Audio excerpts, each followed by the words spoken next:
Uno de los objetivos del INAU para este periodo es la erradicación de la internación de 0 a 3 años. ¿En qué está ese tema? ¿Cómo lo piensan hacer? ¿Qué pasa, por ejemplo, y qué está pasando con los adolescentes que están ingresando al sistema? ¿Qué opinión tiene el organismo sobre esta propuesta que está planteada en la rendición de cuentas de unificación de las transferencias? De varios temas estaremos hablando esta noche. Bienvenidas, bienvenidos a Sí Comienza Lado B.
Estamos en vivo en este miércoles aquí en Lado B, en la pantalla de TV Ciudad, de varios temas. Vamos a estar hablando con la presidenta del INAU, Claudia Romero. ¿Cómo andas, Claudia? Bienvenida. Muchas gracias. Gracias por la invitación. Bueno, un gusto tenerte por acá. También está el periodista Antonio Ladra, el politólogo Mauro Casas. Ya los vamos a incorporar a la charla. El INAU es un organismo enorme y tiene muchísimas tareas, muchísimos desafíos. Ahí veíamos en el TV Disparador lo de la alerta ámbar que fue presentado hace algunos días. Ya vamos a charlar de eso. Yo marcaba en el inicio alguna de las prioridades. Una, por ejemplo, erradicar la internación de 0 a 3 años. ¿En qué está ese tema? ¿Cómo está trabajando el organismo? Bueno, sí, nosotros elaboramos apenas asumir la administración un plan estratégico bien integrado por las voces de diferentes actores que tienen que ver con el organismo. Dentro de ese plan estratégico hay 4 ejes fundamentales. Uno que tiene que ver con el sistema de protección especial y quizás donde estamos haciendo hincapié más fuerte en ese sistema de protección especial es en la erradicación de 0 a 3. Argumentos sobran. Las residencias no son lugares donde tienen que vivir, donde tienen que criarse gurises, no importa la edad. ¿Por qué la erradicación primero de 0 a 3? Porque hay un número que puede ser manejable y podemos cumplir una meta.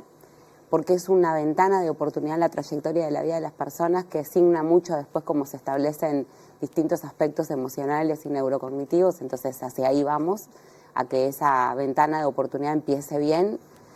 Porque la inestabilidad en los cuidadores, que por más que uno cuide bien dentro de la institución, la rotación de quienes cuidan, con los apegos y las vinculaciones que se generan, no está bueno esa inestabilidad para los gurises. Entonces dijimos, bueno, vamos por ahí. Hay una política de desinternación que abarca a todas las edades, pero hay un fuerte pienso y una fuerte acción dentro de lo que es la erradicación de 0 a 3. ¿En qué está? El 4 de agosto lanzamos el curso de inducción, hicimos un llamado a organizaciones de la sociedad civil para primeramente empezar con la erradicación en Montevideo y en Canelones, en Montevideo y área metropolitana. Se adjudicaron las 3 organizaciones de la sociedad civil que van a llevar adelante el proyecto de la desinternación. El 4 de agosto empieza la inducción de los equipos y ahí vamos con la operativa en curso, ¿no? Desde que nosotros estamos traccionando esta desinternación.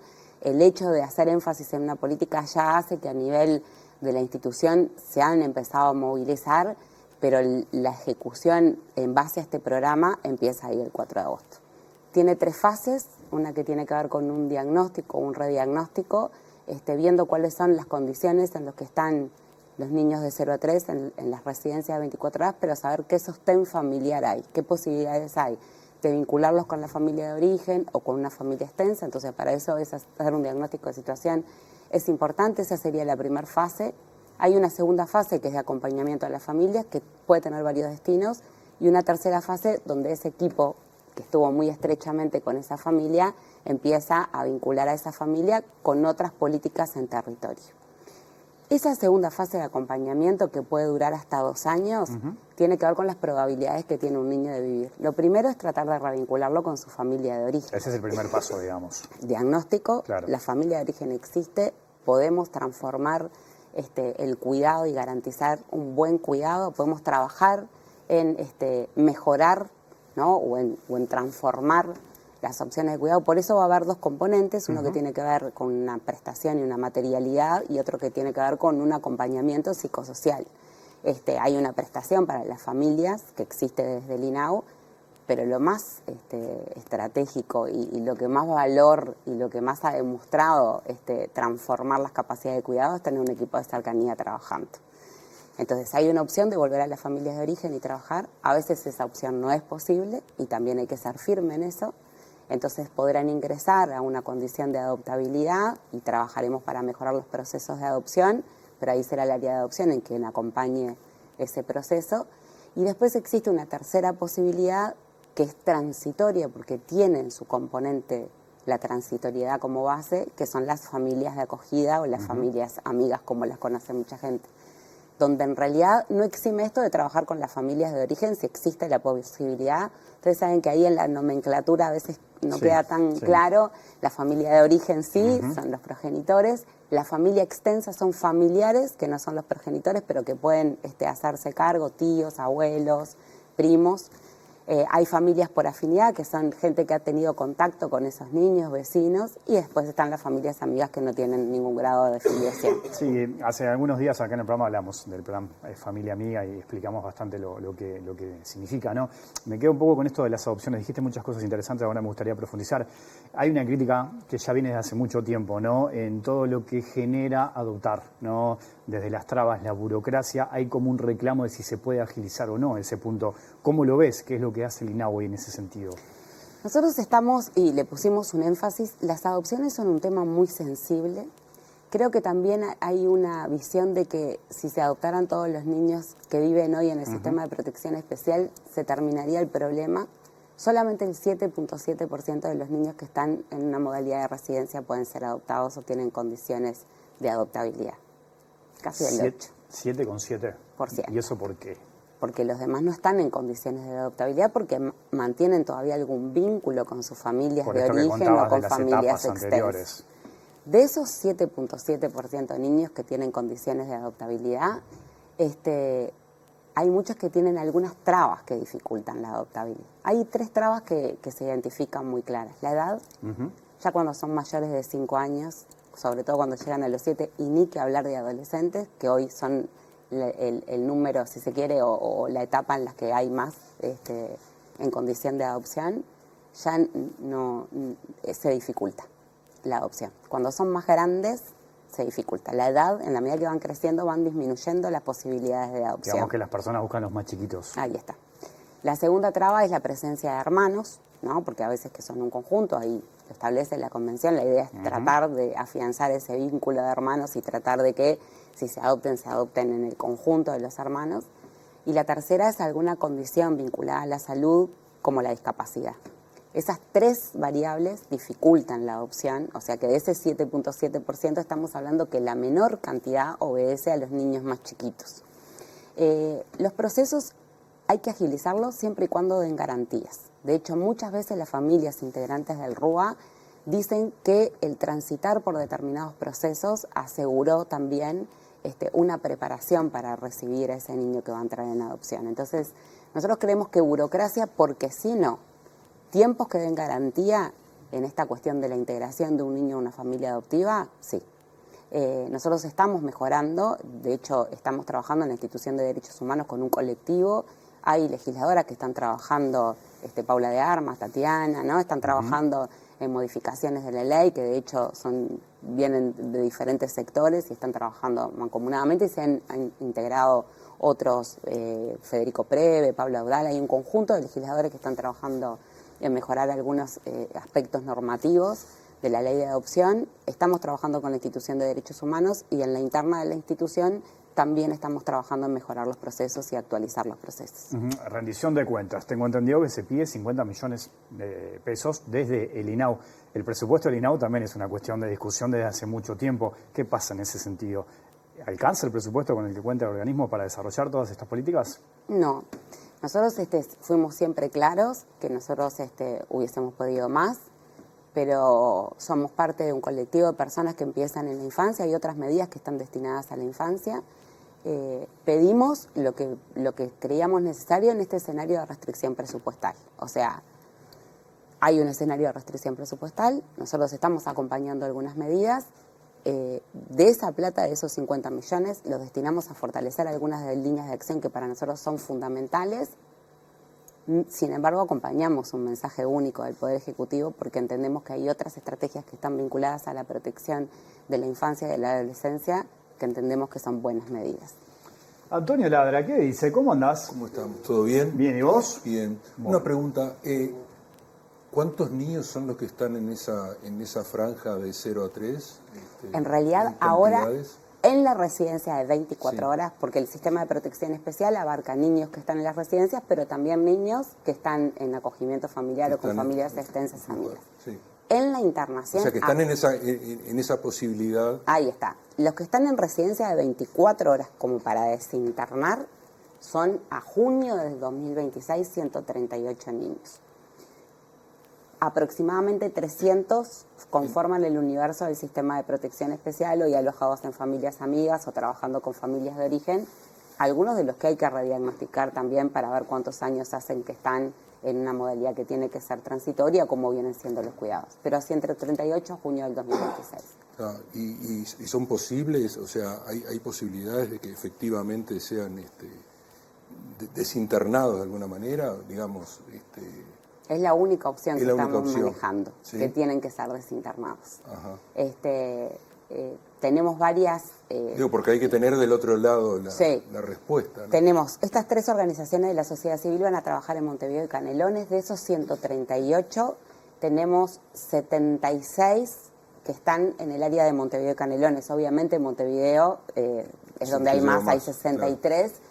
Estas 3 organizaciones civiles van a trabajar con 25 niños cada uno, o sea que 75 que cubrirían esa zona donde estamos definiendo. ¿Plazos? El 4 de agosto empieza la inducción. ¿Plazos para que se cumpla esa...? Bueno, nosotros en realidad lo que dijimos es que al terminar la administración teníamos la erradicación, porque acá hay otra variable que no estamos teniendo en cuenta.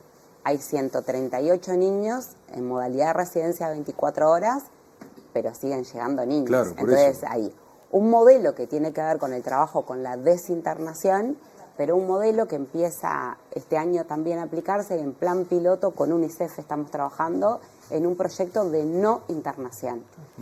Nosotros hemos dicho en varias instancias en las que hemos estado que la situación de las niñas, niños y adolescentes se ha judicializado, la pobreza se ha judicializado.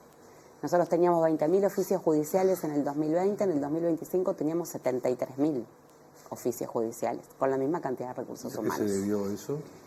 Y bueno, ahí hay el tema de la judicialización corresponde al Poder Judicial. Las situaciones vinculadas a infancia se han judicializado mucho. El trabajo nos exige llegar antes de que se judicialice, y creo que ese es el gran desafío del modelo de no internación, es decir, cuáles son las condiciones por qué se judicializan a los niños y en qué tenemos que trabajar antes. Que ahí está también bueno mirar la interinstitucionalidad en respuesta al sistema de protección. Claro, porque ustedes son una parte. Total. El sistema de protección especial es del INAU. El sistema de protección de las infancias y adolescencias no es del INAU, es del Estado. Mauro Casa, ¿qué dice? Bien, contento de acompañarles. Bien? Muy bien. Bueno, un gusto tenerte por acá de vuelta. Muchas gracias, muchas gracias.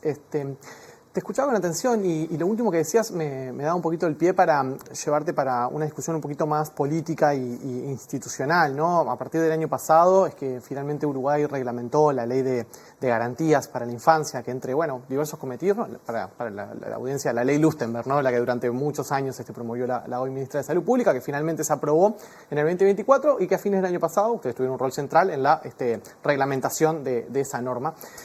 Tiene diversos cometidos, ¿no? Entre ellos, un poco lo que tiene que ver con sistemas de información, con consolidar los intercambios de información, lo que tiene que ver con la formación del gabinete de primera infancia, infancia y adolescencia, y en particular el mandato del trabajo presupuestal, ¿no? De la cuestión de que leyes de presupuesto, rendiciones de cuenta tengan ahí también un trabajo interinstitucional. Preguntarte porque, bueno, estamos justamente en este momento, me imagino que inauguraron ese proceso este año, ¿no? Si la ley quedó reglamentada a fines del 25, esta rendición de cuentas por primera vez se hizo o no de esa manera. Entonces, consultarte cómo fue ese trabajo, qué desafíos se encontraron allí y qué potencial le ves a estas cuestiones que a veces suenan como un poco abstractas, ¿no? Tienen que ver con la gobernanza de los sistemas y que, bueno, cuando uno ve muchas veces las realidades concretas y las urgencias y los dramas humanos que tienen que ver con la vulneración de derechos de niños y niñas, cuesta un poco hacer como el link directo de decir, che, ¿en qué va a cambiar que esto se haga de esta forma u otra? Cambios que a veces parecen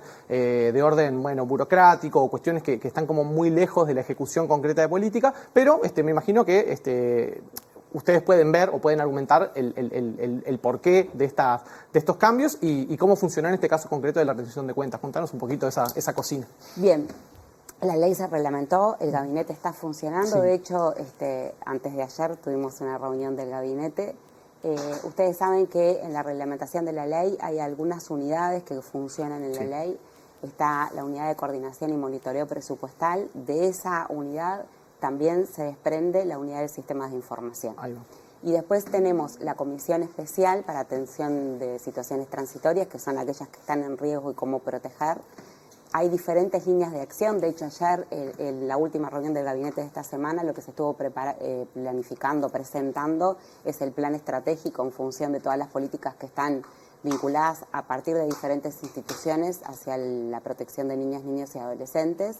La unidad de coordinación y monitoreo presupuestal tiene como misión también rotular todos los presupuestos de las diferentes instituciones para saber cuál es el presupuesto país que está destinado a infancia, ¿no? Eso es que no es el presupuesto del INAU, poder entender no es un presupuesto de la infancia. Es el presupuesto de la infancia. De hecho, acá muchas veces se hicieron observaciones desde hace muchísimo tiempo que cuando uno viene a Uruguay quiere decir cuál es el presupuesto destinado a infancia, tiene que ir sectorial por sectorial a ver, y acá lo que hay es la integración y el rotulado de todo lo que va destinado a infancia para tener una visión única de cuánto se destina a la infancia y a la adolescencia. En un gobierno que ha priorizado la infancia y que la ha priorizado en la ley de presupuesto y en la rendición de cuentas.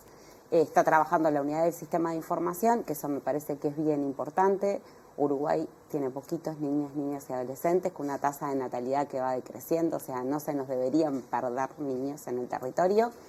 El sistema de información y la interoperabilidad de los sistemas de información que tiene cada sectorial son fundamentales para trazar la vida de los gurises, y nosotros decimos incluso para poder trabajar en un sistema de alertas y de alarmas que tendrán como cometido también esta cuestión de la prevención, de la judicialización de las situaciones y poder actuar a tiempo. Ahí es bien interesante. Salud maneja mucha la información en los primeros años de vida, sí, desde el SIP, el Sistema Informático Perinatal, hasta todo lo que tiene que ver con el certificado de nacido vivo y las metas prestacionales. Educación después abarca más, está el CIAS y el CIPI, el CIAS en el MIDES y el CIPI en el INAU. Eso permite hacer mirar las trayectorias de vida de los gurises, sobre todo aquellos que están en peor vulnerabilidad. Y la Comisión Especial de Atención a Situaciones Transitorias, ¿no? de riesgo, hacen que justamente, nosotros decimos muchas veces como INAU, recibimos el final de la historia. Claro, cuando ya fallaron todos, todos, uno ¿no? empieza a mirar la trayectoria de vida de los gurises, decimos, acá no actuamos, acá no actuamos, acá no actuamos, y nosotros recibimos una vida que ha sido dañada, claro, y que se podía haber prevenido. Entonces eso nos está permitiendo, trabajando también desde una consultoría, hacer el ejercicio de cómo se van a ingresar las situaciones y cómo vamos a actuar. Con respecto al presupuesto, porque no quiero no responderte la pregunta, se hizo una instancia del gabinete en donde se presentó presupuesto. Nosotros fuimos partícipes también del diálogo social, entonces había algunas dimensiones que traían y que traccionaban a dónde iba a estar destinado el presupuesto en la infancia, que lo sabíamos y lo discutimos entre todos. Se presentó el presupuesto, quizás también mirando algunas dimensiones de algunas sectoriales que también iban a pedir, porque sabemos que ANEP va con un pedido de presupuesto, nosotros íbamos a pedir aparte de eso. Pero hay un acuerdo en la importancia del sistema único de transferencias para disminuir la pobreza infantil. O sea, la dimensión de la pobreza infantil es responsabilidad de todos los que estamos ahí y de otros que no integran el gabinete, pero que también tienen en sus manos algunas acciones que impactan en la pobreza. Ahora, Claudia, hablábamos recién de los niños, ¿no? De 0 a 3, de la internación. Vayamos a los adolescentes, que también sé que es una preocupación del organismo, de los adolescentes que ingresan al sistema. ¿Qué está pasando hoy, después incluso del cierre del centro tribal? Voy a aprovechar para decir que los adolescentes son un gran desafío en este plan estratégico. Y quiero poner arriba de la mesa algo que pasa con las adolescencias, que me parece que muchas veces son invisibilizadas frente a otros tramos etarios. Nosotros siempre hablamos de la ventana de oportunidad de la primera infancia, pero en la vida de una persona hay dos ventanas de oportunidad. Hay un sinfín de oportunidades en la vida de todas las personas independientes de la edad, por eso nosotros siempre decimos que vamos con el antidestino. Pero desde el punto de vista de la neurociencia hay dos ventanas de oportunidades, que es la primera infancia y que es la adolescencia. Invertir en primera infancia y soltar la mano y no tomar en la adolescencia no es una inversión eficiente. Hay dos ejemplos que a mí me gusta poner. Uno tiene que ver con el sistema nervioso. Tenemos varios ejemplos. De hecho, hoy ustedes nombraban a Cristina Lustenberg y ella ha mostrado muchas veces esa imagen de la resonancia de el cerebro de un niño provisto de todos los cuidados y el cerebro de un niño desprovisto y cómo se atrofia el cerebro. Uno lo que dice es que en la primera infancia se arboriza todo ese árbol neuronal. En la adolescencia se poda ese árbol neuronal. Entonces, es tan importante regarlo como saber que podarlo. Porque si uno poda lo que sirve y deja lo que no sirve, ahí también estamos generando un cierre de esa ventana de oportunidad. Y eso no lo digo yo, lo dicen las neurociencias, hay mucha evidencia científica, entonces nosotros lo que queremos es que están buenísimas las políticas destinadas a primera infancia, que nosotros desde el lugar que nos corresponde las vamos a defender, que entendemos que lo que se cimienta ahí dura toda la vida, pero esa ventana de oportunidad de la adolescencia la estamos perdiendo, porque debemos hincarle el diente a esa etapa de la vida con la misma fuerza que la primera infancia. De hecho, hoy por hoy tenemos muchas debilidades en eso y a veces las noticias están vinculadas más a la adolescencia que a otros tramos de la infancia. Nosotros estamos trabajando con un modo de vinculación de los adolescentes varones. Dijimos que íbamos a cambiar ese sistema que antes se llamaba puertas de entrada.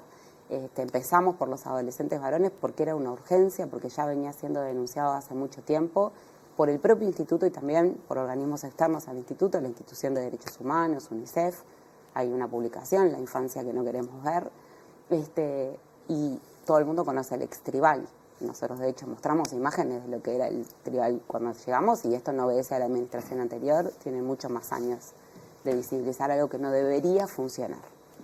Nosotros cambiamos esta lógica, no diseñamos una política nueva de vinculación de los adolescentes varones al instituto, que tiene que ver con atender las singularidades, que no solamente tiene que ver con el género o el sexo y las edades, sino que tiene que ver también con la sintomatología, la expresión del dolor de sus vidas. Entonces generamos, ya estamos futbolísticos, una línea de 4, cooperativa, que en realidad tiene un centro de recepción de adolescentes varones o de vinculación de adolescentes varones de bajo riesgo psicosocial, o sea, que las conductas se expresan bajo riesgo para sí mismos y para otros, otro modelo que tiene un alto riesgo para sí mismo y para otros, y dos que funcionan más de acuerdo a la edad, de 13 a 15 y de 16 a 17 años y 11 meses.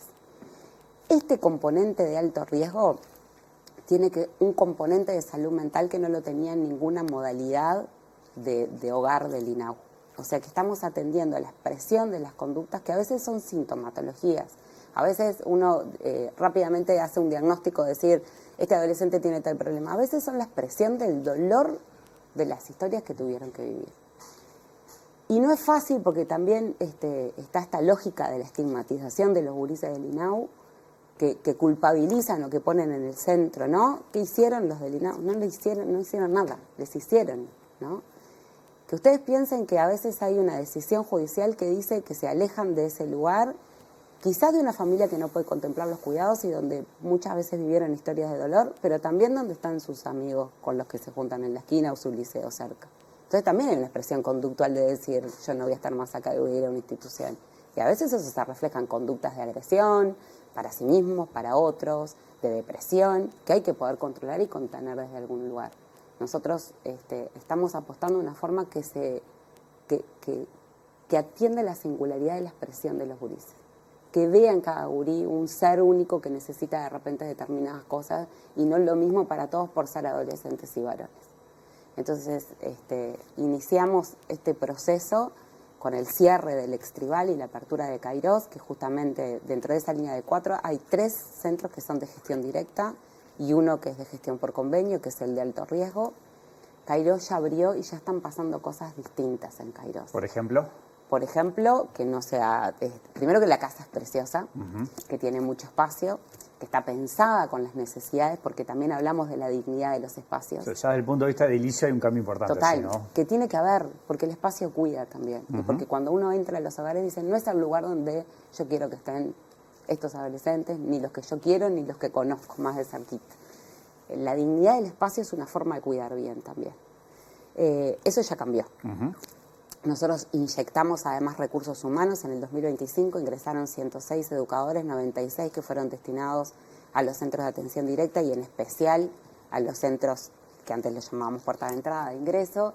Hicimos un llamado para equipos técnicos, o sea que también se fortaleció con énfasis primero en estas puertas que recibían adolescentes varones, adolescentes mujeres y también a niños.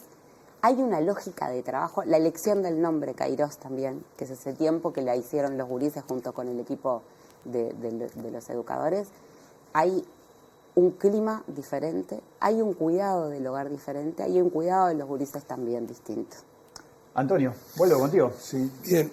No, estaba pensando cuando estabas contando todo esto también, qué es lo que pasa con estos gurises que están en conflicto con la ley o que son arrastrados también muchas veces por organizaciones que muchas veces son familiares, o esos gurises que se crían con ese espejo de ir a ver al padre que está preso, al abuelo que está preso.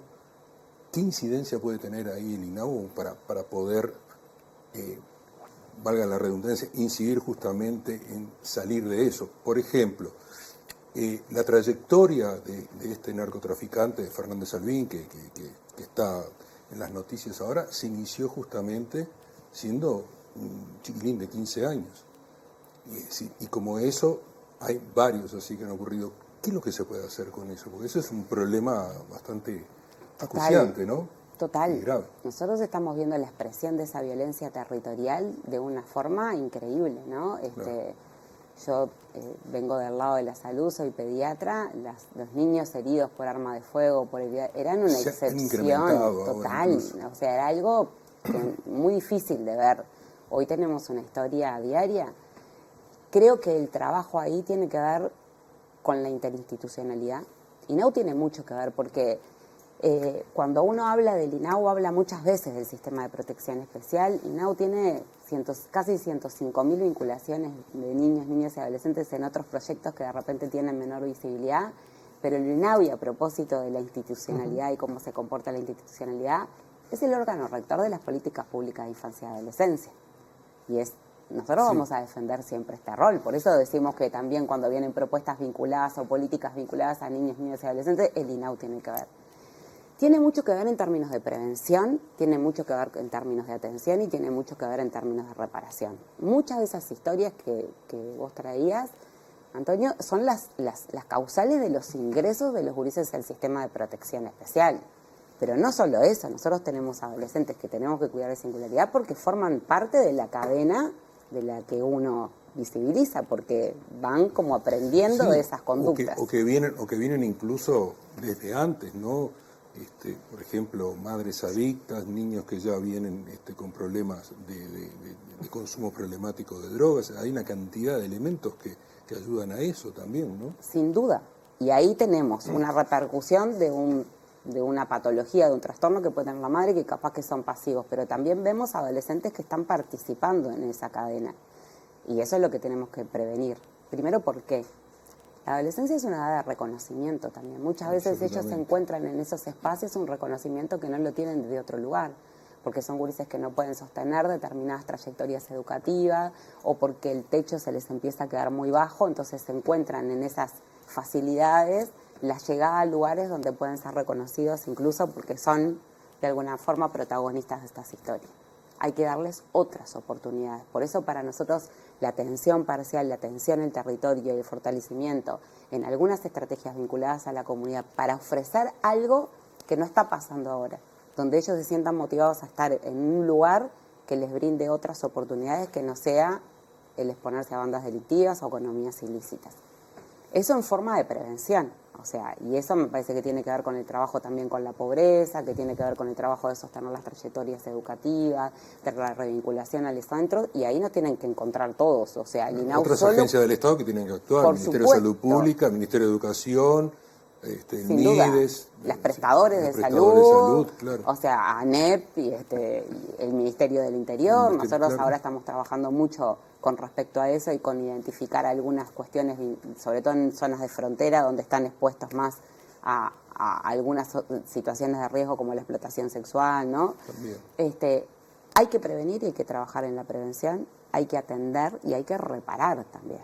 Pero en esta cuestión de ese tránsito, de estas fases, uno tiene que poder dar algo, porque si ellos encuentran el reconocimiento en otro lado y no encuentran la motivación y el estímulo para estar en algunos proyectos del Estado, ahí también uno se interpela en cuando piensa en estrategias para vincular a los adolescentes, si la piensa desde la cabeza del adulto, la piensa desde la cabeza adolescente, y cuánta participación hay en el diseño de las políticas, de la mirada y lo que proponen los adolescentes para que tengan ganas de estar ahí. El interés superior del niño. Claro, ¿no? Y para que tengan ganas de estar ahí, no tengan ganas de estar en otro lado. Mauro, vuelvo contigo. Dale, tengo dos, pero bien cortitas, así que las tiro una y después la otra.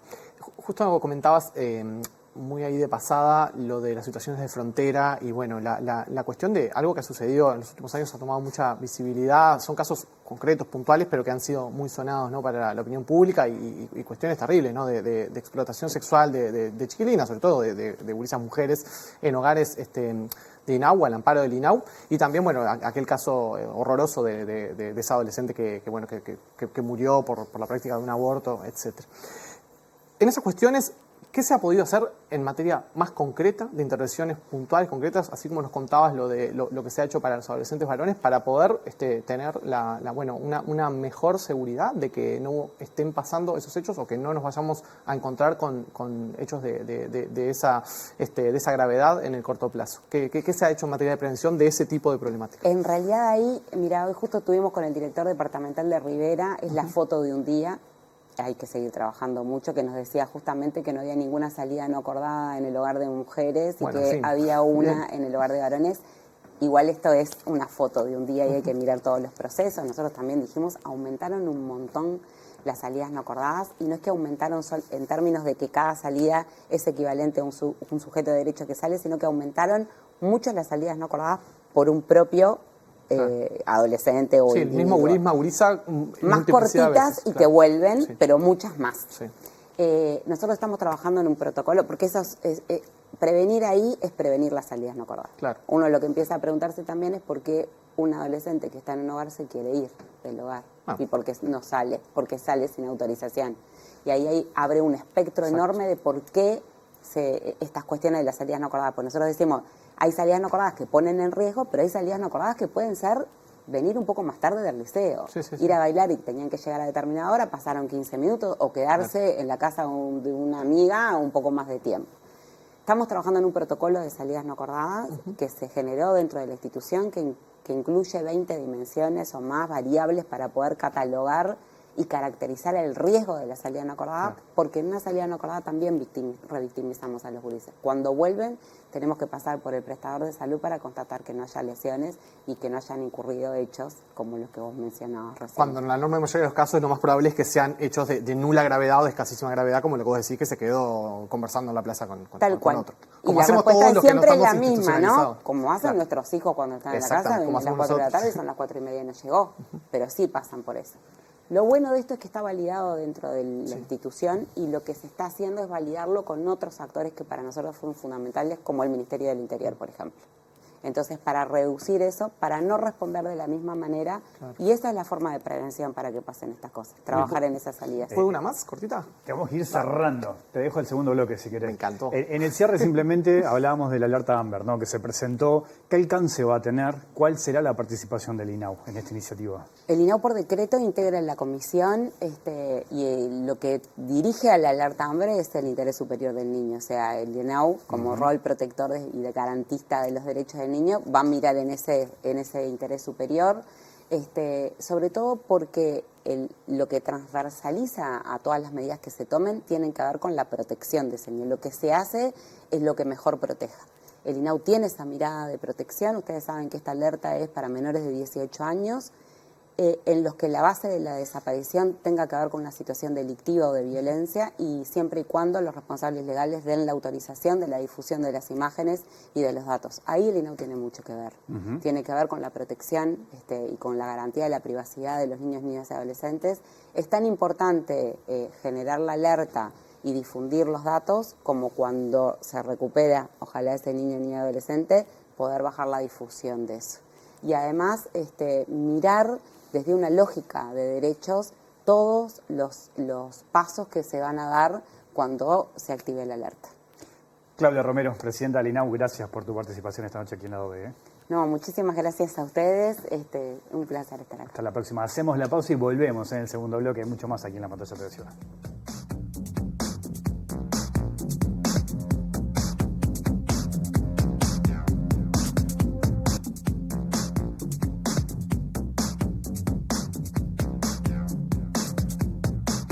Segundo bloque de Lado B, sigo acá con Antonio, con Mauro. Bueno, hablar del INAU es hablar de un universo amplio, muy amplio, ¿no? Siempre quedan cosas por preguntar además también, pero bueno, es importante algunas de las cosas que charlamos. ¿Qué te genera a vos todo esto? Incluso desde el punto de vista político, además. Sí, yo quería pensar también desde el lado de cómo en la ciencia política muchas veces tenemos esta forma de ver las políticas públicas como el resultado siempre de la interacción entre distintos grupos que logran presionar o no, meter su agenda o no en la discusión pública y que logran ese reparto final de recursos que es la razón de ser de la política, ¿no? La forma en la que tramitamos conflictos sociales.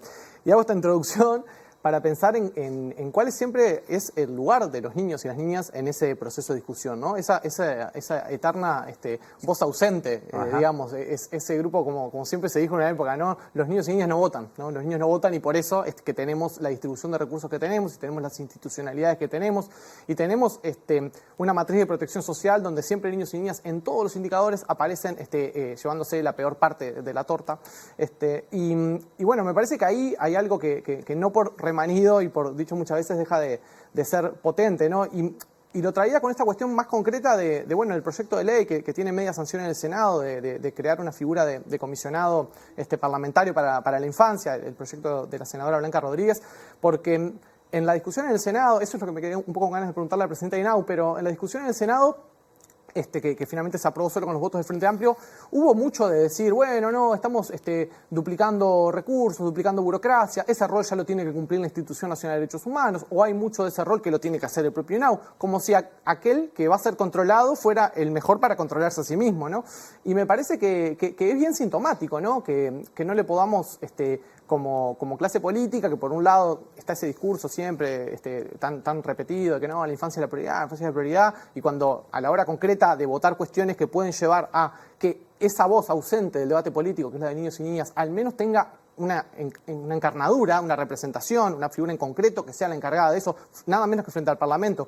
Habiendo tenido Uruguay un proceso que me parece que es muy virtuoso, el del comisionado parlamentario para las cárceles, más allá de que la situación de las cárceles sea un desastre, nos hemos enterado de mucho a través de ese comisionado parlamentario, sabemos mucho más de las cárceles, han pasado muchas cosas gracias a que existió esa figura y a las personas que lo ocuparon. Así que, pensar en eso, ¿no? Cómo de manera más sistémica la política excluye a algunos, aquellos que son siempre los más débiles, los que no tienen capacidad de lobby, de cabildeo, no van a hacer una marcha, no van a presionar, no van a poner plata para las campañas, todo lo que no pueden hacer niños y niñas, y bueno, pensar que cómo la política, por un lado, declama una cosa y después en la práctica no están los votos para algo tan básico como tener una figura que los represente frente al Parlamento. Bueno, ahora con esto de la rendición de cuentas, el debate instalado entre gobierno y oposición, que quizás tomó un punto alto y fuerte, está basado y vinculado a la unificación de las transferencias. Ahí se vio lo ideológico, me parece, ¿no? Que estuvo muy claro, bueno, el gobierno defendiendo lo que entiende son necesarias. Yo no creo que sea lo ideológico, yo creo que es una visión miserable. La flauta.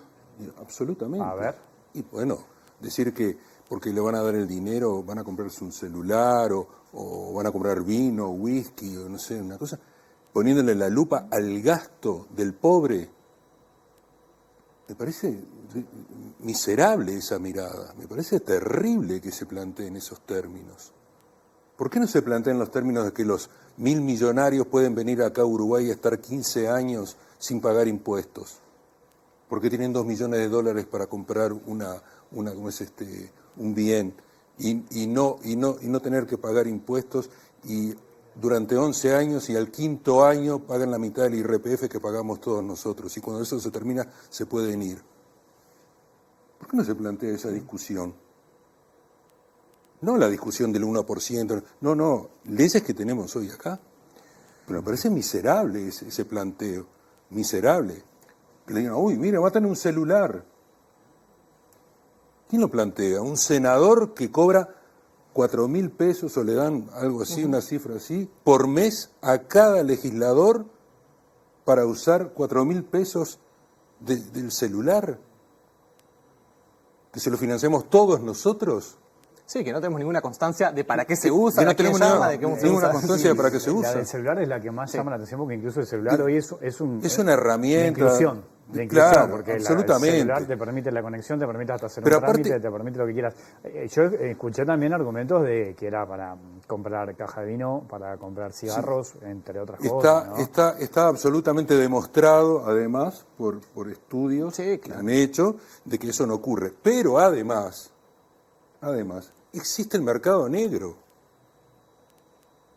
¿no? Cuando nosotros cobramos launch on tickets, tampoco podíamos. Pero siempre una vueltita. Pero siempre una vueltita teníamos.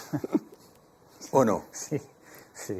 No me vas a acordar de cuando cobraba el ticket. ¿Qué tiempo No, pasa que es una hipocresía absoluta. Bueno, yo creo que hay hipocresía porque sí es cierto que se pone el foco un poco más y la lupa sobre los pobres. A ver qué gasta el pobre. Claro. Ahora, el que tiene un poco más no importa que gaste. No, Aparte estamos hablando de 10.000 pesos. No, 10.000 pesos. Y además, yo creo que Antonio trae un motivo de índole filosófico y político que yo comparto totalmente, pero también tenés motivos de orden técnico, más concretos, de decir, de la cuestión, a veces mal dicho lo de las contraprestaciones, porque no son contraprestaciones, son penalizaciones, ¿no? Es decir, imponerle a quien recibe una transferencia, bueno, una penalización en caso de que no pueda cumplir con alguna otra cosa. Claro, que no me mandes a guría a la escuela, Exacto. yo vengo y te... No, primero que hay una cuestión hasta de tipo jurídico, que es decir, el Estado tiene derecho a cercenar un derecho porque la persona no está cumpliendo con un deber. Y la verdad que no, porque el hecho de que niños y niñas, adolescentes vayan a la escuela y se tengan la salud pública, son derechos de esos niños. Ahora, si yo digo, bueno, si una familia no está cumpliendo con ese derecho de ese niño, bueno, entonces yo hago otra cosa que también es quitarle un derecho, que es quitarle la asistencia social. Porque, ¿cómo estamos viendo las transferencias? A mí me parece que hay una cuestión de fondo ahí. La estamos viendo como realmente un derecho que tienen esos niños a que parte de la matriz de protección que los tiene que proteger sea que haya dinero contante y sonante para algunas de sus necesidades. Bueno, si lo pensamos de esa manera, ¿desde qué lugar el Estado puede cortar ese derecho sin estarlo violando, ¿no? Me parece que ahí hay algo que hay que pensarlo también de esa manera. Y luego, en lo concreto, porque hay una cosa que también, no, vuelvo a lo mismo, la política uruguaya reclama ciertas cosas. Después, han pasado gobiernos de todos los colores y nadie le sacó nada. ¿Por qué? Porque hay una cuestión política. O sea, ¿quién hace realmente? Sí, ha habido intentos, cosas, hay discursos, hay momentos donde se dice que se va a apretar más las clavijas, más o menos. Después nunca pasó nada. ¿Por qué? Porque ¿quién paga el costo político de realmente decir, no, mirá, vamos a pasar raya y a quienes no estén mandando a la escuela, a quien le falta una vacuna, les van a cortar la asignación? ¿Qué gobierno hace una cosa así? Sea de izquierda, sea de derecha, sea de nada. Nadie se pega un tiro en los pies de esa manera. O sea. Son cosas que puedes hacer cuando estás en la oposición, te puedes dar ese lujo de decir lo que nunca harías si sos gobierno. De todas maneras, volviendo a lo que hablaba la presidenta del INAU, recibí un mensaje de una querida amiga que trabaja con adolescentes en infracción con la ley y eso, y dice una cosa que es atendible, que está muy buena la mirada, ese cambio de paradigma que se plantea. Ahora, ¿cómo se acompasa eso con los funcionarios que vienen con la otra mirada? Con la vieja escuela. Que vienen de la vieja escuela.